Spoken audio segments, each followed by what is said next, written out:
வணக்கம் அன்பு நண்பர்களை, மீண்டும் உங்களை சந்திப்பதில் மிகுந்த மகிழ்ச்சி. இன்றைய உரையாடல் நிகழ்ச்சியில் நம்ம ரொம்ப ஒரு ஆச்சரியமான பிரமுகரை சந்திக்க இருக்கிறோம். வாஜபேயி அப்படிங்கிறது நமக்கெல்லாம் பாரத பிரதமராக தெரியும். அது ஒரு பெயர் அப்படின்னு நம்ம நினச்சிருப்போம். ஆக்சுவலாக அது ஒரு பட்டம், ஒரு ஸ்தானம். கனபாடிகள் மாதிரி ஒவ்வொரு கட்டமாக தாண்டி வந்தால் உச்ச ஸ்தானம். அது அதில் பட்டமாகவே இருக்கிறது ரொம்ப அரிதான நபர்கள் தான். அப்படி இருக்கக்கூடியவர் ஸ்ரீரங்கத்தில் ஜாக வசிக்கிறவர். சுந்தரராம வாஜபேயின்னு பேர்.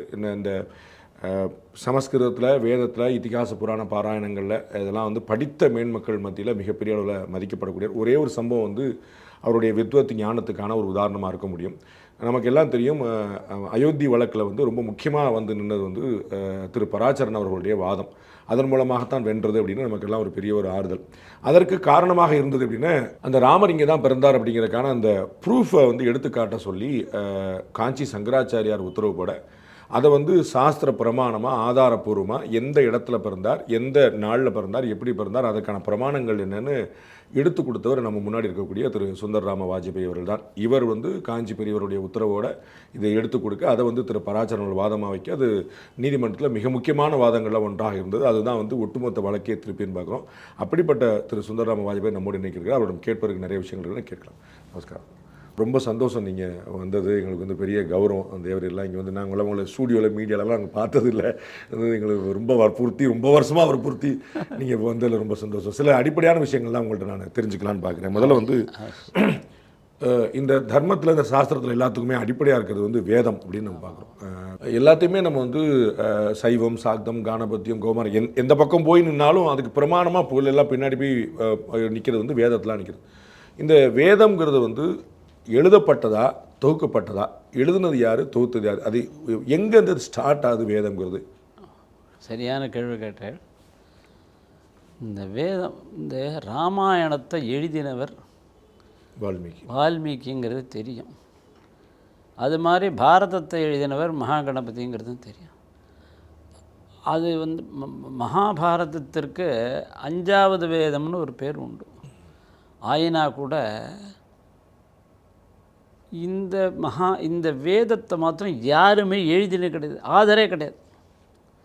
இது எப்போவுமே ஆகாசத்தில் இருந்துகிட்டே இருக்கு. எத்தனை கோடி வருஷங்கள் சப்த ரூபமாக இருக்கு. எத்தனை கோட்டின்னு எதுக்காக சொல்கிறோம்னா, சுமார் ஒரு 4 சதுர்யுகம்ங்கிறது 42 லட்சம் வருஷம். இந்த 42 வருஷத்தில் 71 சதுர் இன்ட்டு 71 போட்டுக்கணும். 71 சதுர்யுகம் ஆச்சுன்னாக்கா ஒரு மன்வந்தரம் ஆச்சு. இந்த மன்வனா சாவர்ணி, சூரிய மன்வந்தரம், வைவஸ்வதம் இப்படிலாம் இருக்குது. இந்த 14 மன்வந்தரம், அதை 14ஆல் பெருக்கணும்.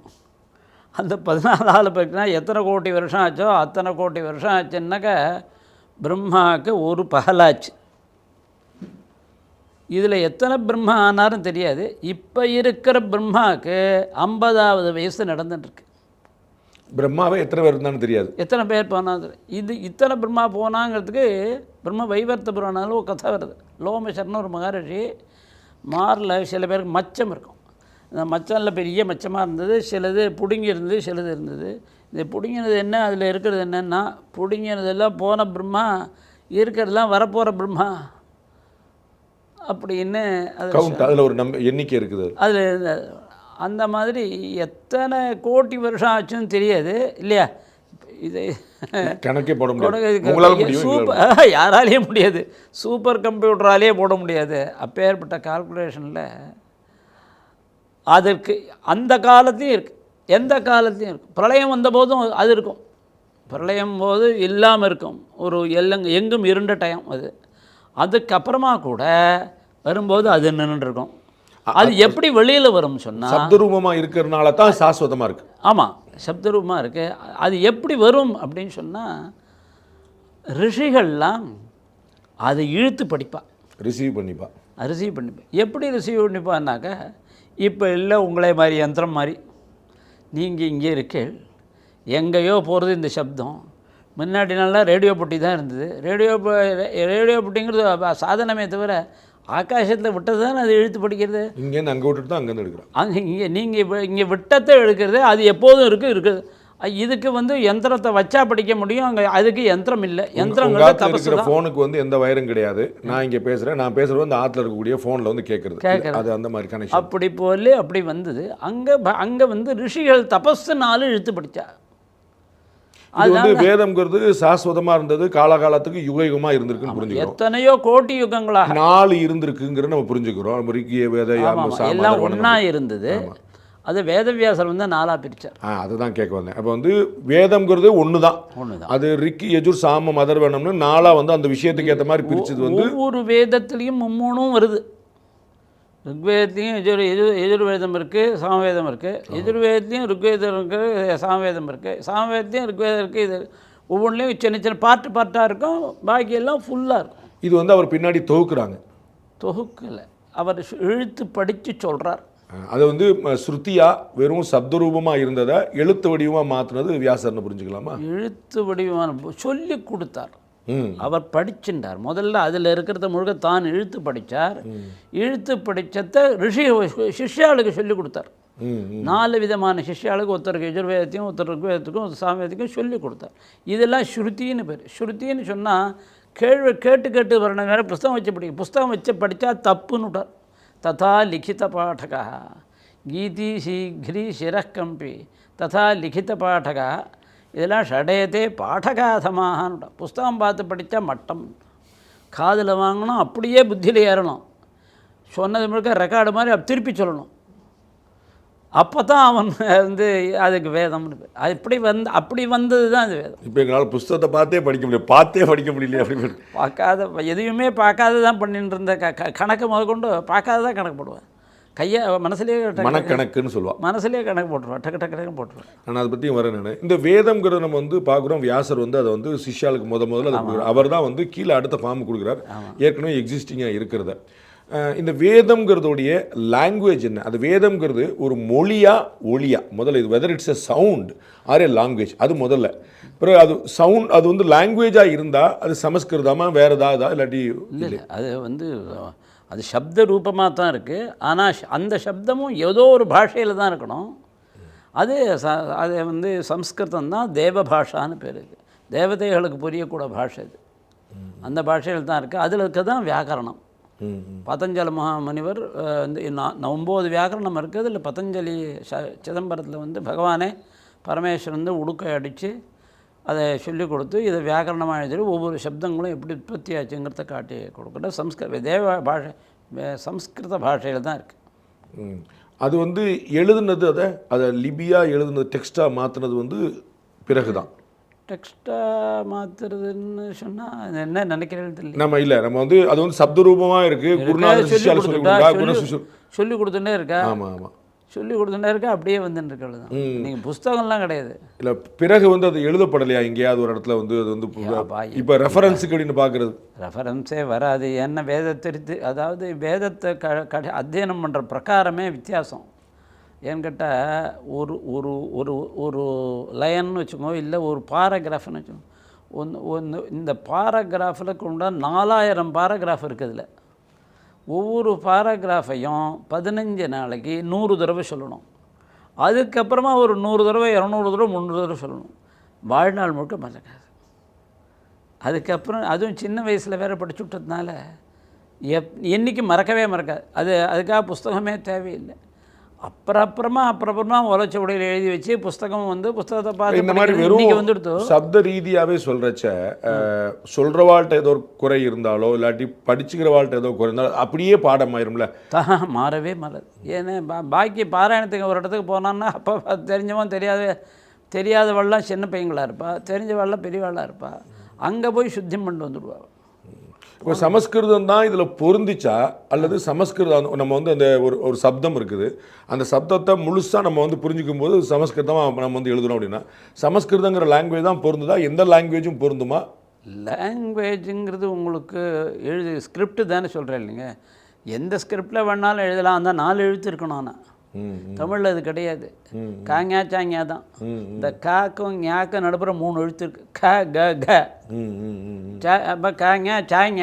ஆமாம், சாக்கும் ஞாக்கும் நடுப்புற ச ஜ ஜ 3 எழுத்து. டானா ட ட டனா அப்புறம் தாக அப்புறம் டானா தானா தாக்கு நாக நடுப்புற த த த பாமா ப ப ப.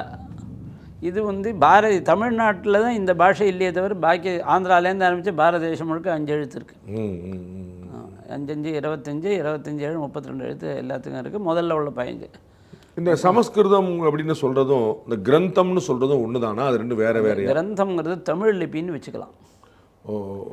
இப்போ இந்த சில பஸ்ஸுகள் கார்லெல்லாம் இப்போ கொஞ்ச நாளாக நம்பர் போடுறாளே, அந்த தமிழ் நம்பரை தான், அந்த கிரந்த நம்பரை தான் போடுறாவ. இந்த தமிழ்நாட்டில் மாத்திரம் 1 2 நம்பர் தமிழ் இதில் போடுறா. அது கிரந்த நம்பர் தான், கிரந்தம் பேர். ஆனால் தமிழ் தான், தமிழ் நம்பர் தான் போடுறா. கிரந்தம்ங்கிறது தமிழ் லிபியை நம்ம கிரந்தம், தமிழ் லிபி அதுவும் இதுவும் ஒன்று தான். தமிழ் டெக்ஸ்ட்டு அதை வந்து நம்ம கிரந்தம்னு சொல்கிறோம். பழைய நாளத்து புஸ்தகங்கள்லாம் கலந்து தான் இருக்கும். பஞ்சாங்கங்கள் 100 வருஷம் முன்னாடி உள்ள பஞ்சாங்கங்கள் பாருங்க, இந்த கிரந்தம் கலந்த தமிழாக இருக்கும். அங்கே அதில் 4 5 எழுத்து உண்டு. காங்க சாங்க இல்லை, காங்க உண்டு. அதாவது தமிழ் எழுத்துக்கள் அது வந்து சமஸ்கிருத இன்ஃப்ளூயன்ஸில் இருக்கக்கூடியது, அது நம்ம கிரந்தம்னு சொல்கிறோம். புரிஞ்சுக்கலாமா? ஆமாம். முன்னாடி ரெண்டும் கலந்து அந்த பஞ்சாங்கத்தில் எல்லாத்துக்கும் 2 கலந்து. நம்ம வந்து அந்த வேதங்களுக்கு இணையாக நம்ம பெருசாக பின்னாடி நம்ம பேசுகிறது வந்து ஆகமங்களை நம்ம சொல்கிறோம். ஆகமத்தில் அப்படி இருக்குன்னு ஆகம சாஸ்திரம் அப்படின்னு சொல்லி சொல்லணும். நம்ம எல்லாத்துக்குமே பிரமாணமாக ஆகமத்தை அப்படி சொல்லியிருக்கு, ஆகமத்தில் அப்படி சொல்லலைன்னு. இப்போ நிறைய வந்து கோயில்களை மையப்படுத்தி பேசினாலும் ஆகமங்களை, நான் கேள்விப்பட்டது ஆகமங்கள் வந்து எல்லாத்த பற்றியுமே பேசுது அப்படின்னு. ஆகமங்கள் எல்லாத்த பற்றியுமே டைரக்ஷன் இருக்குது. அப்படி இருக்குதா இல்லையான்னு எனக்கு தெரியல, தெரிஞ்சுக்கிறேன். ஆகமங்கள் வந்து எதை பற்றி பேசுது, அது வந்து எதுக்கான ரூட், எதுக்கான அத்தாரிட்டி அது? அதாவது ஆகமம், இப்போ ஆகமங்கிற வேதத்துக்கும் ஆகமஹான்னு பேர் ஜென்ரல். இது பொதுவான ஆகமஹா வேதத்துக்கு ஸ்ருதிஹி வேதா ஆம்னாயா ஆகமா இதெல்லாம் சொன்னால் வேதத்துக்கே பேர். சைவாகமம், பாஞ்சராத்திராகமம், வைகானசாகமம்னு 3 பிரிஞ்சிருக்கு. வைஷ்ணவத்துக்காக வைகானசம் பாஞ்சராத்திரம்னும், சைவத்துக்காக சைவாகமம்னும். அந்த சைவாகமத்தில் 21 ஆகமம் இருக்குது. அந்த 21 ஆகமம் இருக்குதுன்னு சொல்லி ஸ்காந்த மகாபுராணத்திலே வருது. அது பகவான் பரமேஸ்வரன் உபதேசம் பண்ணினார்னு இருக்கு. ஆனால் அந்த விஷயங்கள் தேவாலய சம்பந்தப்பட்ட விஷயங்கள் மாத்திரம்தான் இருக்கும், பொது வாழ்க்கைக்கு இருக்காது. ஓஹோ. பொது வாழ்க்கைங்கிறது வேதத்தில் பொது வாழ்க்கையும் கலந்து வரும். ஆனால் பொது வாழ்க்கையை பற்றி வேதத்தில் சொல்லலை. வேதத்தில் சொன்ன சமாச்சாரம் வேறு, அது சொன்ன வந்த விஷயம் வேறு. ஆனால் லோக விஷயத்தையும் சேர்த்து ஒரு மனிதன் தனி மனிதன் வாழறது எப்படிங்கிறத சொல்லி கொடுத்தது தான் வேதமும் ஸ்மிருதிகளும். ஆனால் ஆகமங்கள் எப்படின்னு கேட்டால் ஒரு தெய்வ கோவிலை எப்படி பண்ணணும், எப்படி பூஜை பண்ணணும், எப்படி அர்ச்சனை பண்ணணும், எப்படி பண்ணக்கூடாது, என்ன பண்ணால் லோகத்துக்கு நல்லது வரும் கெடுதல் வரும், இதை பற்றி சொல்லக்கூடிய கிரந்தங்கள் தான் ஆகமங்கிறது. அது வந்து இந்த சோசியல் லைஃப் பற்றின விஷயங்கள் அதில் எதுலையும் கிடையாது. அதுக்கு ஒன்றும் ஜாஸ்தி இருக்கிறதுக்கு எங்கேயா 1 2 அப்போ அங்கங்கே இருக்கலாம். ஆனால் வேதங்களில் தனி மனித வாழ்க்கை பற்றியும் பேசலாம். வேதத்தில் என்ன சொல்லியிருக்கோ அதை தான் புராணங்களும் ஸ்மிருதிகளும் சொல்கிறாங்க. வேதத்துக்கும் ஸ்மிருதிகளுக்கும் புராணங்களுக்கும் ஸ்மிருதிகளுக்கும் என்ன வித்தியாசம்னு கேட்டால், கோர்ட்டில் லா மாதிரி, கோர்ட்டில் லாவில் நீங்கள் வந்து இந்த இடது பக்கமாக தான் ரோட்டில் நடக்கணும்னு சொல்லணும். ஏன் இடத்துல போக்கணுங்கிறதுக்கு அங்கே காரணங்கள்லாம் காட்ட வேண்டிய அவசியம் இல்லை, இருக்காது. அது மாதிரி ஸ்மிருதிகள் வேதத்தில் அப்படி இடது பக்கமாக போகலைன்னா உனக்கு இடது பக்கத்தில் ஒரு வலி வந்துடும், நீ இந்த ப்ராப்ளம் வந்துடும். ஏன்னா ரிஷிகள் இது மாதிரி பண்ணினா அவளுக்கு ப்ராப்ளம் வந்தது, ஆயினாலும் அவள் பண்ணலை, அதுவும் நீயும் பண்ணாத. ஸோ எல்லாத்தையும் ஒரு பிரமாணங்களோட பிரமேயங்களோட அப்படி போகும் வேதம். ஸ்மிருதிகள் அப்படின்னா டைரெக்டாக ரூல் மட்டும்தான். 4:30 மணிக்கு ஏந்துண்டா ஆனோம், ஏன் ஏந்துக்கணும் சொல்லு. ஏந்துக்கலைன்னா பாப்பம் வரும், சாப்பம் கொடுப்பா தேவதை, அப்படி சொல்லிட்டு போயிடுவார். அதுதான் ஸ்மிருதி. புராணங்கள்லாம் கொஞ்சம் கதையை கலந்து மருந்தை ஒரு கேப்சூல் பண்ணி கொடுக்குற பண்ணி இல்லை, ஒரு வெள்ளத்தோடு சேர்த்து கொடுக்குற மாதிரி கொடுக்கும். நம்ம அதே நீங்கள் சொன்ன மாதிரி இப்போ வேதங்கள் அப்படின்னா நமக்கு வந்து ஆகமங்கள் அப்படிங்கிற வார்த்தை, அப்புறம் வந்து இந்த உபநிடதங்கள் அப்படிங்கிற வார்த்தை, உபனிஷத்துக்கள் நம்ம சொல்கிறோம். இந்த உபனிஷத்துக்கள் என்ன சொல்லுது, அதுவும் வந்து வேதங்கள் தானா, அது வந்து வேதங்களுடைய அங்கமா இல்லாட்டி வேத அந்தமா, அது வந்து என்னது, அதுக்கு பிற்காலத்தில் உருவாக்கப்பட்டதா, வேதத்துக்கான வியாக்கியானமா, அது என்ன உபனிஷத்துங்களுக்கு எதை சொல்கிறோம்? அதாவது புராணங்கள் நீங்கள் சொன்ன மாதிரி புரிஞ்சுக்கணும், அது ராமாயண இதிகாசங்கள் வந்து புராணங்களாக இருக்குது. ஆமாம், இந்த வேதம் உபனிஷத்து ரெண்டுமே வேதம்தான். உபனிஷத்தும் வேதம்தான், வேதத்துக்குள்ளே தான் ஒரு போர்ஷன், 1வது பார்ட். அது வந்து ஆனால் வேதத்தோட முடிவுன்னு இல்லை, வேதத்துக்கு தலைன்னுட்டா, ஸ்ருதியோட சிரசு, ஹெட்டு இது உபனிஷத்து. வேதத்துக்கே தலையா? ஆமாம். ஆனால் வேதத்துக்கு பின்னாடி வந்தது உபனிஷத்துங்கிற மாதிரி. கடைசியில் இருக்கும், அதாவது கடைசி அது இதோட வேதம் முடிஞ்சு போகும். இந்த பகுதி சொல்லி முடிஞ்ச உடனேயும் அந்த வேதம் பூர்த்தி ஆகிடும். ஆனால் அதுதான் ஹெட், தலை. இருக்கிற இடம் வேணால் கடைசி படிக்கும்போது சீரியாலிட்டியில் கடைசியாக இருக்கலாம். கடைசியில் பேசுகிறவால்ல ரொம்ப கெட்டிக்காராக தான் கடைசியில் பேசுவா. அஷடு தான் முதல்ல பேசும். இவரை பாண்டே தானே கடைசியில் பேச சொல்கிறா. அந்த மாதிரி இது வந்து ஸ்ருதி சிரஸ்ன்னு. ஏன்னு கேட்டால் வேதம் 2 வகையாக பிரிஞ்சிருக்கு. ஒன்று யாகம், இரண்டாவது யோகம். மொத்தம் யஜுர்வேதத்தை எடுத்துட்டா, தைத்திரி சாக்கை எடுத்துட்டா 82 பிரஷ்னம் இருக்குது. அதில் 78 பிரஷ்னம் கர்மகாண்டம், 4 பிரஷ்னம் உபனிஷத்து. இந்த உபனிஷத்தில் என்ன சொல்கிறது, இனிமேல் நீ பிறக்காமல் இருக்கிறதுக்கு என்ன பண்ணணுமோ அதை பண்ணணும், மறுபிறவி வரக்கூடாது. அதுதான் அடிப்படை நோக்கமே. அது நோக்கம் தான், ஒவ்வொருத்தரும் செய்ய வேண்டும். இப்போ இந்த பூமியில் அவன் சொல்கிறான், இதில் பாகவதத்தில் ஜட்டபரதரை பார்த்து அவள் அப்பா ரிஷபதேவர் சொல்கிறார், நீ எதுக்காக பிறந்தேன்னு நீ தெரிஞ்சுட்டியான்னு கேட்டேன். நீ மறுபடியும் பிறக்கிறதுக்காக பிறக்கலை, நீ பிறந்தது இனிமே பிறக்கக்கூடாதுங்கிறதுக்காக பிறந்திருக்க. நீ எல்லாரும் மாதிரி இருந்தாக்கா அந்த பன்னிக்கும் நாய்க்கும் உனக்கு என்ன வித்தியாசம்? ஆகையினால நீ உன்னை மனசை பார்த்து, இனிமேல் நாம் அம்மா வயத்தில் போய் கூடு கட்டக்கூடாது, இனிமேல் நான் மறுபிறவி இருக்கக்கூடாது, நான் பெரிய ஞானி ஆகிடணும், பெரிய வந்து சதாசிவ பிரம்மேந்திராள் மாதிரி, பரமாச்சாரியாள் மாதிரி, நந்தனார் மாதிரி, இது மாதிரி மகான்களாக ஆகி இனிமேல் மறுபிறப்பு, இனிமேல் பிறப்பு இருக்கக்கூடாதுங்கிறதுக்காக, பிறக்கணுங்கிறதுக்காக உள்ள சொல்லக்கூடிய இடம் உபனிஷத்து. பிறப்பு அறுக்கிறது தான் அதோடைய நோக்கம். பிறப்பு இருக்குது தான் நோக்கம். அதுதான் அதை அந்த போய் சாதிக்கிறதுக்கு நேரில் போய் திடீர்னு, அதாவது 1வது படிக்காமல் ஸ்கூல் படிக்காமல் நீங்கள் வந்து இது எம்ஏ எல்லாம் எழுத முடியாது. படிங்கிறது 1 2 3 தான், வரிசையாக போகும். அது மாதிரி தான் யாகங்கள், அக்னோத்திரம், தரிஜபூர்ண மாதம், புஜபந்தம், சோமயாகம், வாஜபேயம், இது மாதிரி யாகங்கள்லாம் பண்ணி மனசை துடைக்கணும். எதை பார்த்தாலும் வந்து எந்த கீழே வந்து 1 டன் தங்கம் கிடந்தால் நமக்கு ஏதோ சம்மந்தம் இல்லாத வஸ்து கிடக்குன்னு நினச்சின்னு போகணும். அந்த மாதிரி மனோபாவம் வரத்துக்காக முயற்சிக்கணும், பல தபசு பண்ணி. அதை சொல்லக்கூடிய இடம்தான் முற்பகுதி கர்மகாண்டம்.